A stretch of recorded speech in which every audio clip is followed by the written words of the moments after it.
구독, 알림 설정까지 부탁드립니다.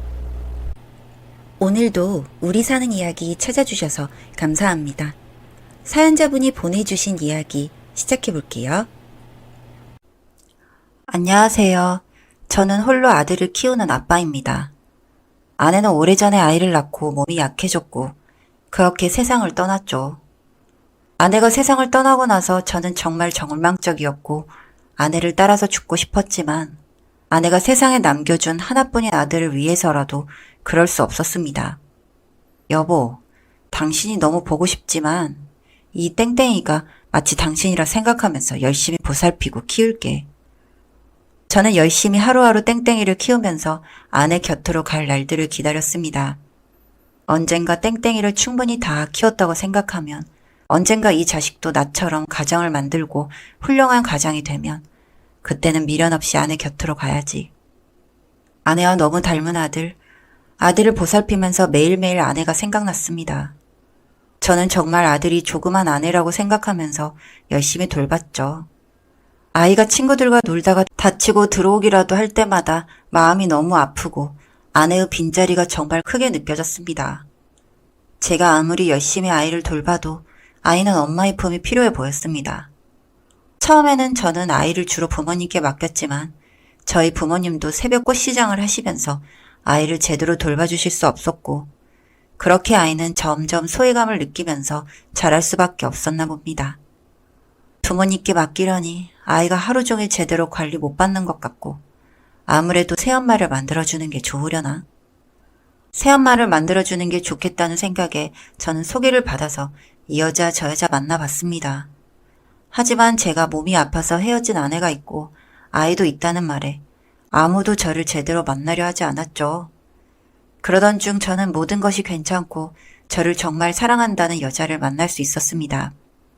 땡땡아, 이 아줌마가 오늘부터 땡땡이 엄마야. 우리 셋이 이제부터 잘 지내볼 거야. 아이도 아직 어린 나이이기도 하고 정이 많은 애라서 그런가 금방 새엄마를 잘 받아들였습니다. 저희 가족은 그렇게 새로운 가족을 잘 받아들이고 저의 행복을 열심히 그려나가고 있었죠. 여보, 언제 퇴근해요? 오늘도 그 분식집 가서 밥 먹을까요? 땡땡이도 좋아하고. 저희 가족은 외식을 좋아해서 집 밖에서 종종 외식을 했습니다.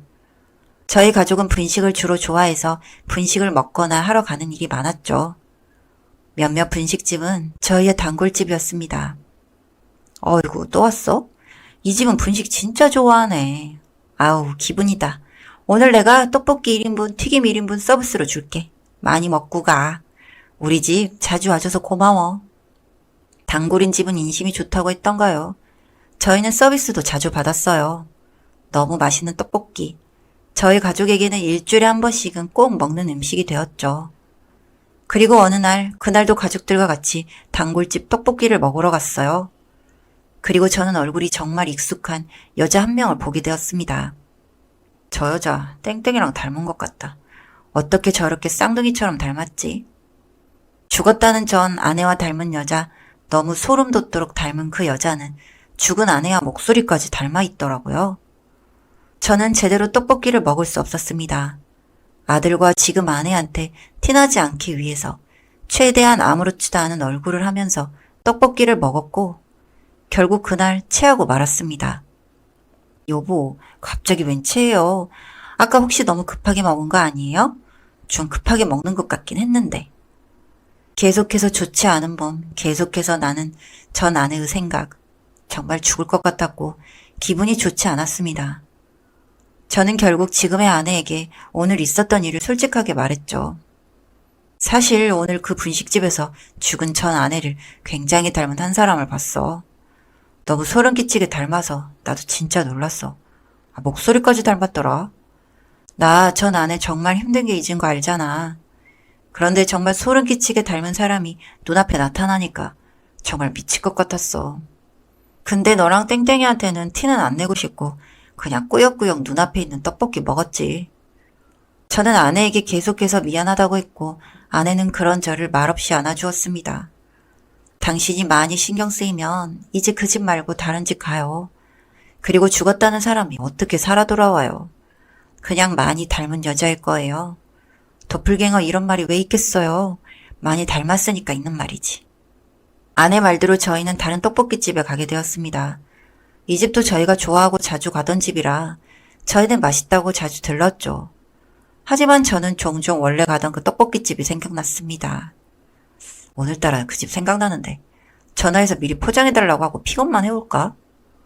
하지만 절대 마주치고 싶지 않은 아내와 닮은 여자. 저는 전화해서 떡볶이를 미리 포장해달라 하고 퇴근할 때 그 떡볶이집에 갔습니다. 저 떡볶이 아까 포장한다고 전화드린 사람인데요.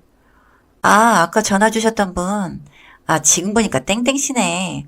아유, 요즘 왜 안 왔어요? 근데 내가 보다시피 지금 김장 중이라서. 백냥아, 너가 떡볶이 거기 있는 것 좀 갖다 드려라. 백냥? 백양이 누구지? 하고 있는데 그때 노란 생머리 여자가 뒤돌아 일어나 앉더니 제게 떡볶이를 주었습니다. 아내와 닮은 바로 그 여자였죠. 떡볶이 여기 있습니다. 맛있게 드세요.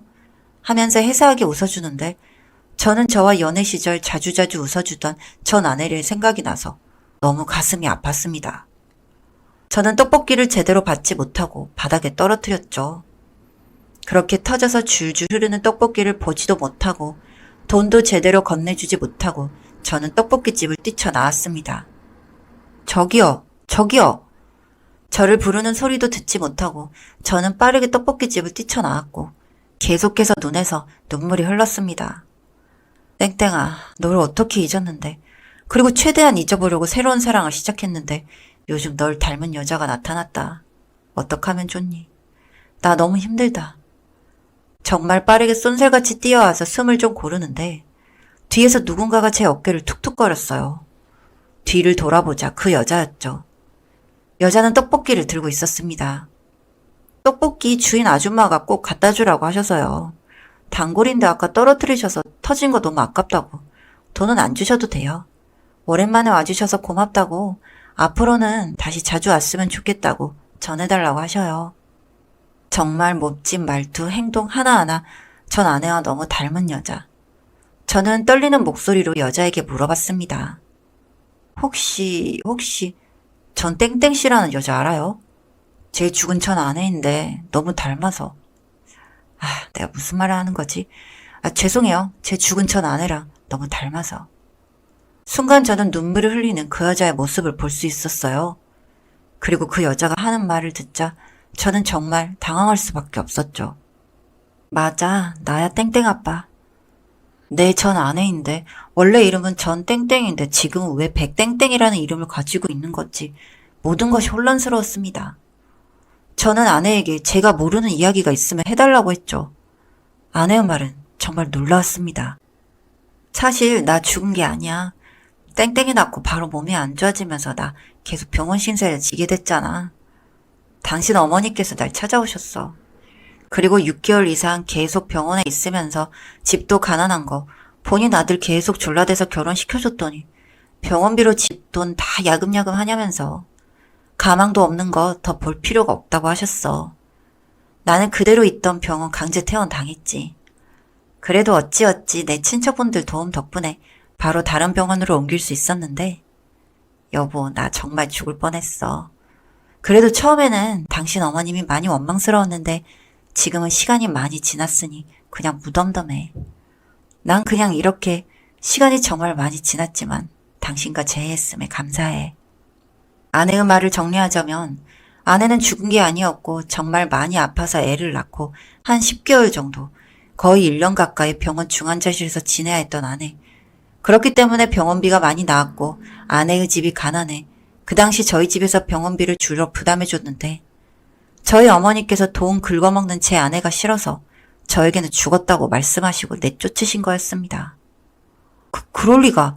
난 너 죽었다는 것도 다 들었고 빈소도 갔다 왔는데 내가 네 영정 앞에서 얼마나 울었는데. 나도 알고 있어요. 난 죽은 사람이 될 수밖에 없었지. 그 일이 있고 나서 정말 없는 사람처럼 개명도 하라고 해서 어머니 성으로 바꾸고 이름도 완전히 바꾸고 그렇게 다른 사람으로 살고 있는 거예요. 정말 너무 놀라운 이야기. 갑자기 2명의 아내가 생겨버린 저.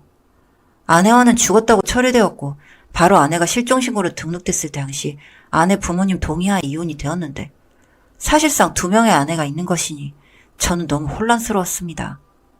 지낼 곳도 없고 간신히 여기저기 돌아다니다가 제가 다니는 그 분식집에서 일을 하게 됐고 그 집 하숙집에서 살고 있다는 아내. 일단 아내의 존재를 지금의 아내에게 알려야 할 것 같아서 저는 아내를 집으로 데리고 왔습니다. 누구세요? 아들이 놀라서 말하더라고요. 저는 아들과 지금의 아내에게 모든 것을 설명해 주었습니다. 정말 놀란 것 같고 저에게 이거는 사기 결혼 아니냐고 할 것 같았던 지금의 아내.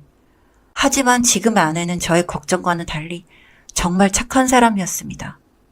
저도 지금 이 상황이 정말 당황스럽지만 땡땡씨는 이미 저희 2사람을 예전부터 사랑하고 있었던 거잖아요. 원래라면 원래 계속 부부인 2사람 사이에 제가 끼어든 거고 그리고 원래 땡땡의 엄마도 땡땡씨 당신이고 이렇게요. 땡땡씨 당신은 남편 집에 남편과 접촉하고 있다는 사실이 밝혀지면 안 되니까 남편이랑 아이를 자주 만나는 것까지만 될 것 같아요. 그리고 내가 갑자기 이혼하면 이상하니까 나는 계속 이 집에 있을 거예요. 내가 이 집을 나가고 2사람이 살림을 차리면 좋겠지만 시댁에 들켜봤자 우리 다 좋을 게 없으니까요. 너무 착한 아내. 저는 이날 뒤로 원래 아내하고도 많이 만날 수 있었고 새 아내하고도 사랑을 계속해 나갈 수 있었어요. 정말 미친놈 같겠지만 모든 것을 수용하고 이해해준 새 아내. 새 아내에게 오늘도 정말 고마운 것 같습니다. 저는 오늘도 죽은 줄 알았지만 살아 돌아온 아내와 그동안 못다 만들었던 우리의 추억을 만들어가고 있습니다. 사연은 여기까지였고요. 우리 사는 이야기 시청해주셔서 감사합니다.